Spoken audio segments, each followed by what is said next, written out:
Students, this is the second lecture on the chapter Capital, Fixed and Working.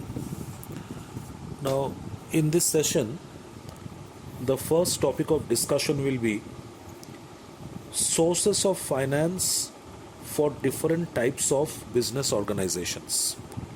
First topic of discussion, sources of finance for different types of business organizations.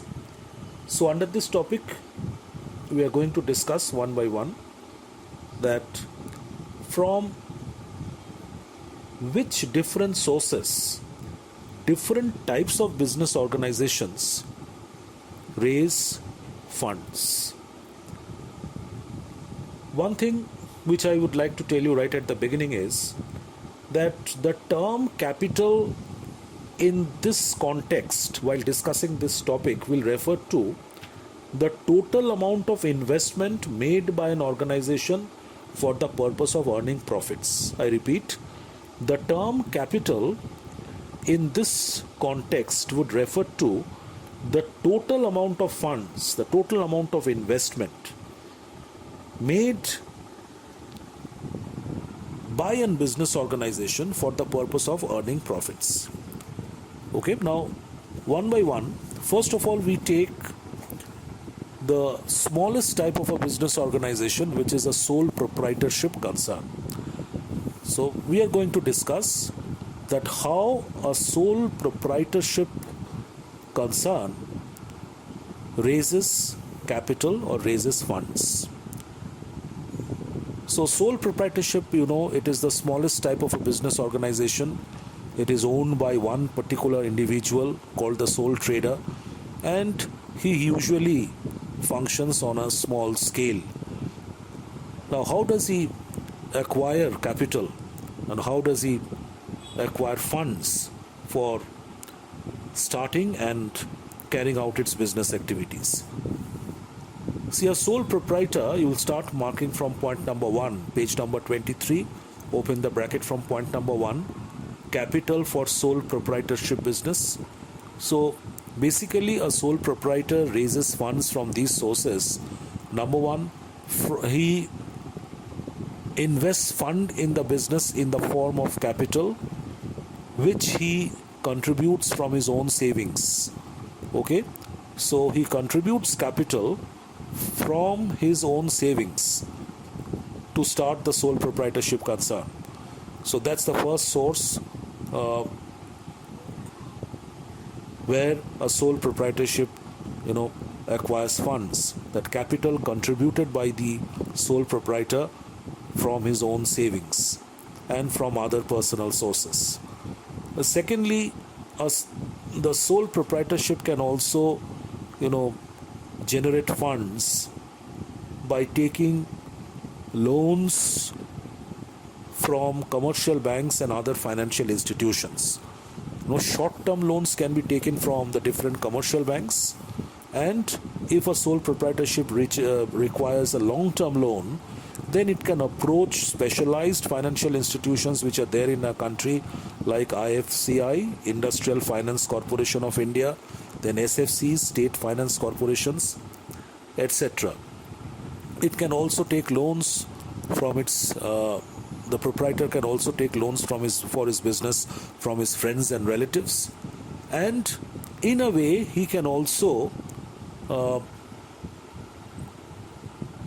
acquire capital or generate funds in an indirect manner by buying raw materials and finished goods on credit from the suppliers. So that is an indirect way of a source of finance, indirect source of finance you can say, because the sole proprietor can from time to time buys goods, materials and other things from the suppliers on credit.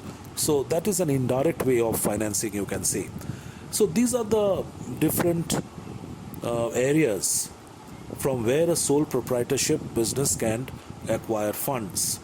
So the text is saying a sole proprietor operates on a small scale and therefore requires a limited amount of capital. Capital requirement for this type of a business is limited because it functions on a small scale. The proprietor brings in his own capital. In a sole proprietorship, owned capital consists of the owner's own contribution and retained profits credited to his capital account at the end of each financial year. So let me tell you that capital can be classified as owned capital and borrowed capital. Capital, from the point of view of a business organization, can be classified as owned capital and borrowed capital. Owned capital is the amount of funds which is contributed by the owners of the organization towards the organization. Whereas borrowed capital is nothing but the amount of capital, the amount of funds which a business organization has borrowed from external sources in the form of loans. Okay, so a sole proprietorship can acquire owned capital from the personal contribution of the sole proprietor, okay, which he contributes in the business as capital, and the retained profits which is credited to the capital account, to his capital account in the firm. Like if in a particular year a sole proprietorship earns a profit of rupees 1 lakh, okay, out of which the proprietor withdrew 70,000 rupees to support his living, the remaining 30,000 rupees stays in the business in the form of retained earnings, which is added to his capital account, and that increases the capital of the business and acts as a source of funds as well. Then, in addition, the proprietor can raise loans from his friends and relatives if required. He may also borrow money from banks and financial institutions. Short-term loans, which is required for working capital, can be acquired from the commercial banks, whereas long-term loans, which is required mainly for purchase of fixed assets, can be acquired by taking loans from the state financial corporations and other financial institutions of the country. Sometimes the central and the state governments also provide special financial assistance to small-scale units. A sole proprietor can directly approach the different departments of the government to get financial help. And a sole proprietor may also buy raw material and finished goods on credit from the suppliers. So these are the different sources from where a sole proprietorship may generate funds. So you can write it down in the point form one after the other, that you can write in this way: the different sources of generating funds by a sole proprietorship are as follows. Then you can write in point form 1, 2, 3, 4 like that. Now we will discuss the sources of finance for a partnership business. You know that partnership is a business which is set up by at least 2 individuals, and it functions on a larger scale compared to a sole proprietorship because of a number of persons who may start the business as partners. Since there are a number of partners, there can be a number of partners in a firm, so each of them had to contribute capital to start the partnership firm.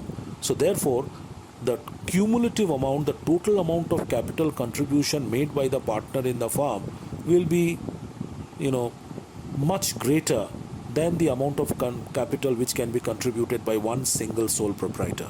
So therefore, a partnership firm always functions on a larger scale compared to a sole proprietorship. So now, what are the sources of generating funds by a partnership firm? Number one, the partnership firm will generate funds by way of capital contribution, which is introduced by the partners in an agreed ratio. Every partner has to contribute capital into the firm at the time of joining the firm in an agreed ratio as per the terms of the partnership. Then some portion of the profits earned by the firm will be retained in the business, will not be distributed among the partners, will be retained in the business by way of retained earnings, and that will also increase the capital of the firm as a whole and will serve as a source of finance. So number 2 is retained earnings. Then the third source of finance can be the partnership firm can also raise loans from commercial banks and financial institutions if required. Number 4, a partnership firm can also take loans and advances from the partners. Firm can also approach its partners for taking loans if required. And uh, another source can be that indirect source of finance, that it can buy uh, materials and finished goods and other stuff from the suppliers on credit. So that acts as an indirect source of finance. So these are the main sources from where a partnership firm can generate funds or capital. So the textbook is saying, open the bracket from number 2, capital requirements as well as the capital base of a partnership is bigger than that of a sole proprietorship concern. The owned capital is contributed by the partners in an agreed ratio as per the terms of the partnership. Then retained profits credited to the accounts of the partners also constitute a part of owned capital. That's number 2.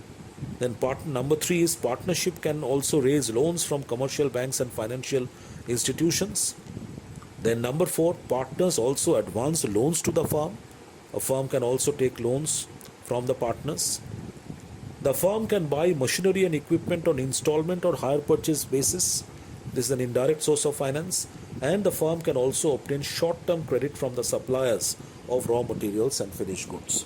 So once again, you write it down in point form, that you will write the different sources of finance for a partnership firm are as follows, colon, and then you write in the point form 1, 2, 3, 4, 5 like that.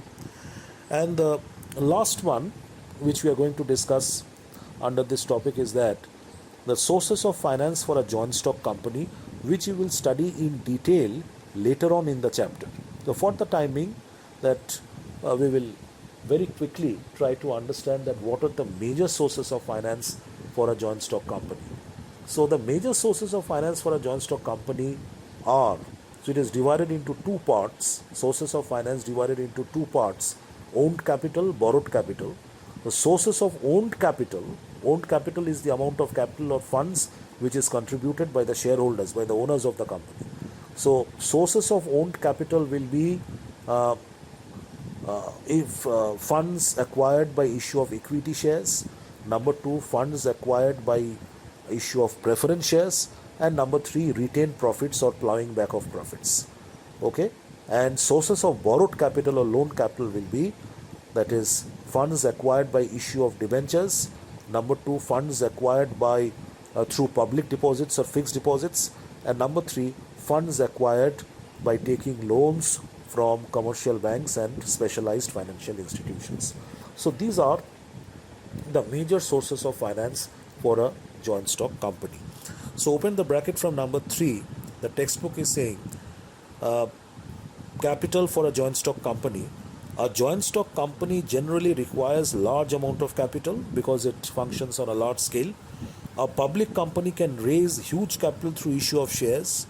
In addition to share capital, it can utilize retained profits in the form of reserves. So share capital, then retained profits. It can raise borrowed capital, that is loan capital, by issuing debentures and by taking loans. Short-term loans can be obtained from the financial institutions.